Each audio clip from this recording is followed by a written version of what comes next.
Perkenalkan, nama saya Desinta Hede Jako. Saya mahasiswa dari kampus IAIN Kupang, Prodi Pendidikan Agama Kristen dengan NIM 1.01.2022, kelas D semester 4, mata kuliah Teknologi Pembelajaran. Salam adik-adik, di sini Ibu akan menceritakan tentang kisah Yudas Iskariot. Nah, adik-adik, Yudas Iskariot ini merupakan satu dari 12 murid Tuhan Yesus. Nah, dalam kelompok Yesus adik-adik, ia menjabat sebagai bendahara. Namun kenapa? Namun dalam dirinya bukan bendahara yang baik karena kerap mencuri uang untuk kebutuhan pribadinya. Nah, adik-adik, Alkitab menceritakan Yudas Iskariot berkhianat dengan menyerahkan Tuhan Yesus Kristus sebagai imam-imam seharga 30 keping perak. Nah, adik-adik, Yudas Iskariot mengidentifikasikan Yesus kepada prajurit dengan cara mencium Yesus, sebagaimana dikatakan dalam Markus 14 ayat 44 yang berbunyi, orang yang menyerahkan dia telah memberitahukan tanda ini kepada mereka, orang yang akan kucium itulah dia, tangkaplah dia dan bawalah dia dengan selamat. Adik-adik, yang berikut arti nama Yudas Iskariot. Nah, dalam bahasa Ibrani, nama Yudas Iskariot disebut Yehuda Iskariot. Nah, dalam bahasa Yunani disebut Lodas, anak Simon Iskariot. Itu dalam Yohanes 6 ayat 71. Nah, adik-adik, nama Yudas memiliki 3 arti yang berbeda. Yang pertama, orang yang berasal dari daerah Keriot. Yang kedua, orang Sika atau pembawa belati yang merupakan sebuah sekte Yahudi yang fanatik. Yang ketiga, adik-adik, diambil dari bahasa Aram, yaitu orang yang hidup berpura-pura atau pengkhianat. Yang kedua, adik-adik, asal Yudas Iskariot. Nah, Yudas Iskariot adik-adik berasal dari Kiriot, sebuah kota yang terletak di sebelah selatan Yudea. Nah, Yudas adalah satu-satunya murid Yesus yang tidak berasal dari Galilea. Yang ketiga, adik-adik, Yudas merupakan salah satu dari murid utama Tuhan Yesus. Nah, murid-murid Yesus adik-adik terbagi dalam beberapa kelompok, seperti kumpulan 120 murid, itu dalam Kisah Para Rasul 1 ayat 15, dan 70 murid, itu dalam Lukas 10 ayat 1, dan 12 murid utama Tuhan Yesus itu dalam Lukas 6 ayat 13, yang merupakan para rasul. Nah, adik-adik, Yudas menjadi salah satu dari 12 murid utama tersebut. Yudas memiliki hak yang luar biasa sebagai murid atau rasul Tuhan, sehingga ia mendapatkan pengajaran-pengajaran yang penting dan luar biasa langsung dari Tuhan Yesus sendiri. Yang keempat, adik-adik, hidup bersama Tuhan Yesus selama 3 tahun lebih. Nah, adik-adik, Yudas melakukan pelayanan dan hidup bersama dengan Yesus itu selama 3 tahun lebih. Itu berarti bahwa Yudas mendapatkan kesempatan untuk melihat langsung mujizat yang Yesus kerjakan. Nah, adik-adik, Yudas melihat secara langsung kuasa Allah yang terjadi di dalam pelayanan Yesus, dan ia juga melihat nubuat-nubuat Yesus yang tergenapi secara langsung. Yang kelima, adik-adik, murid yang dipercayakan sebagai bendahara.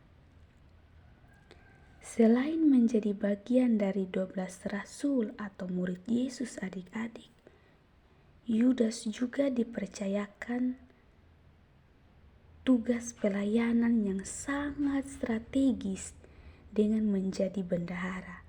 Itu dalam Yohanes 13 ayat 29. Namun, lagi dalam Alkitab mencatat Yudas justru jatuh gara-gara hatinya terikat pada Mamon. Ia sering mengambil uang yang disimpan dalam kas yang dipegangnya. Itu dalam Yohanes 12 ayat 6. Yang keenam adik-adik, sosok Yudas Iskariot bukan penulis kitab surat Yudas dalam Perjanjian Baru.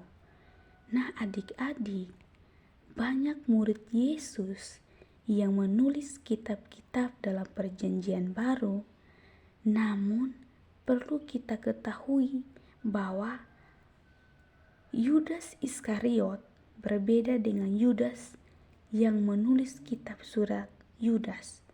Nah adik-adik, penulis surat Yudas ialah Yudas, saudara Yakobus. Itu dalam Yudas 1 ayat 1. Yang ketujuh adik-adik cuman Yudas. Nah Yudas Iskariot mengidentifikasikan Yesus yang hendak ditangkap oleh para prajurit dengan cara mencium Yesus. Itu dalam Matius 20 ayat 48 sampai 49. Nah adik-adik, kejadian itu dikenal sebagai ciuman Yudas yang terjadi di Taman Getsemani setelah perjamuan terakhir. Nah adik-adik, ciuman Yudas sampai saat ini menjadi simbol pengkhianatan, bahkan banyak seniman menyematkan hal ini dalam lagu dan film mereka. Yang kedelapan adik-adik, menjual Yesus seharga 30 keping perak. Nah adik-adik, 30 keping perak adalah bayaran yang diterima oleh Yudas Iskariot ketika ia mengkhianati Yesus. Itu dalam Matius 26 ayat 15. Nah adik-adik, uang itu ia peroleh dari imam-imam kepala yang membenci Yesus. Nah setelah menjual Yesus adik-adik, Yudas menyesal dan mengembalikan uang tersebut kepada para imam kepala. Nah adik-adik, kemudian imam kepala menggunakan uang tersebut untuk membeli sebidang tanah yang kemudian disebut tanah darah. Itu dalam Kisah Para Rasul 27 ayat 7 sampai 8. Yang berikut adik-adik, yang ke-9, Yudas merupakan tokoh yang kontroversial. Sepanjang sejarah gereja adik-adik, Yudas Iskariot telah menjadi tokoh kontroversial. Sebagian orang menganggap Yudas Iskariot ini sebagai pengkhianat karena telah menjual Yesus. Nah adik-adik, dan sebagian lagi ia menganggapnya pahlawan karena pengkhianatan yang dilakukannya telah membuat Yesus mati di kayu salib. Nah adik-adik, yang kita tahu bahwa peristiwa tersebut mendatangkan penebusan bagi kita umat manusia. Nah adik-adik, yang ke-10 tentang kematian tragis Yudas Iskariot. Nah adik-adik, cerita mengenai kematian Yudas Iskariot sangat mengerikan. Setelah Yudas menjual Yesus adik-adik, ia sangat menyesali perbuatan yang dilakukannya, tetapi juga tidak bertobat adik-adik. Nah Yudas melampiaskan penyesalannya dengan cara gantung diri. itu dalam Matius 27 ayat yang kelima. Nah adik-adik, orang yang menyerahkan dia telah memberitahukan tanda ini kepada mereka, orang yang akan kucium itulah dia. Tangkaplah dia dan bawalah dia dengan selamat. Setelah ditangkap di Taman Getsemani adik-adik, Yesus dibawa ke pengadilan. Kemudian dia disiksa dan dihukum mati dengan disalibkan. Itu Matius 27 menyatakan bahwa Yudas tidak merasa senang ketika melihat Yesus ditangkap dan dihukum mati. Yang berikut adik-adik, Yudas Iskariot adalah seorang patriot yang tadinya mengira Yesus yang mempunyai kuasa yang luar biasa itu akan mengalahkan Romawi. Nah adik-adik, tetapi ia telah melihat bahwa Yesus mengambil jalan yang berbeda, yang menunjuk pada salib. Nah adik-adik, kekecewaannya menyebabkan ia benci kepada Yesus dan lalu mengkhianatinya. Nah adik-adik, mereka sedang makan bersama dan iblis telah membisikkan rencana dalam hati Yudas Iskariot, anak Simon, untuk mengkhianati dia. Nah adik-adik, dia merupakan seorang bendahara kelompok Yesus yang sering mencuri uang kas dan piawai bersilat lidah.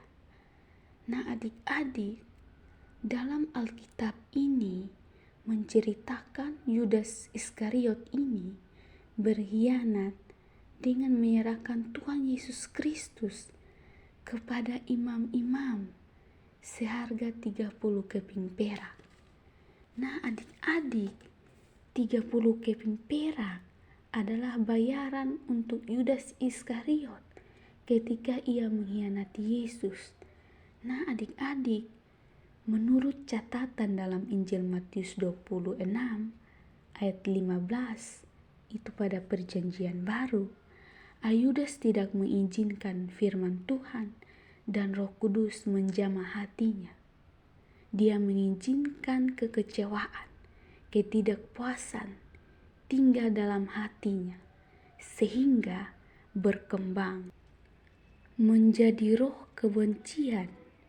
Dan Yudas dengan ketamakan terhadap 30 uang keping perak secara sukarela dan senang hati menjual dan tidak mengisi Tuhan Yesus lagi. Nah adik-adik, pada hari ini besaran 30 keping perak, uang perak ternyata bervariasi. Nah kenapa adik-adik? Jika berpatokan pada harga upah terendah, maka 30 keping perak kurang lebih setara dengan 1,5 juta rupiah adik-adik. Jika berpatokan pada harga koin perak kuno, maka 30 keping perak bisa setara dengan 45 juta rupiah.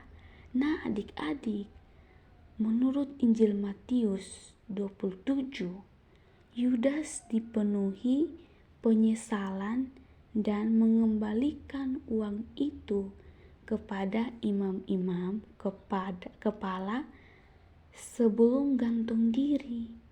Nah, para imam kepala memutuskan bahwa mereka tidak dapat memasukkannya ke dalam perbendaharaan kuil karena dianggap sebagai uang darah, dan dengan itu mereka membeli ladang tembikar. Nah adik-adik, Yudas mengkhianati Yesus di hadapan Sanhedrin di Taman Getsemani dengan mencium pipinya dan memanggilnya dengan sebutan Tuhan untuk mengungkapkan identitasnya dalam kegelapan kepada orang banyak yang datang untuk menangkapnya. Adik-adik, di tempat itulah Yesus meminta mereka untuk tetap berjaga-jaga dan tetap berdoa bersamanya, agar tidak jatuh ke dalam pencobaan. Itu dalam Matius 26 ayat 41 yang berbunyi, berjaga-jagalah dan berdoalah supaya kamu jangan jatuh ke dalam pencobaan. Roh memang penurut, tetapi daging lemah. Adik-adik, tetapi mereka malah tertidur. Nah, Yesus bahkan harus membangunkan mereka 2 kali dan mengingatkan mereka agar tidak jatuh ke dalam pencobaan. Nah, adik-adik, Yudas yang menyerahkan dia telah memberitahukan tanda ini kepada mereka. Nah, adik-adik, orang yang akan kucium itulah dia. Tangkaplah dia, dan segera ia maju mendapatkan Yesus dan berkata, "Salam Rabi," lalu mencium dia. Itulah adik-adik cerita singkat yang kakak bisa bagikan kepada adik-adik tentang kisah Yudas Iskariot. Tuhan Yesus memberkati. Salam.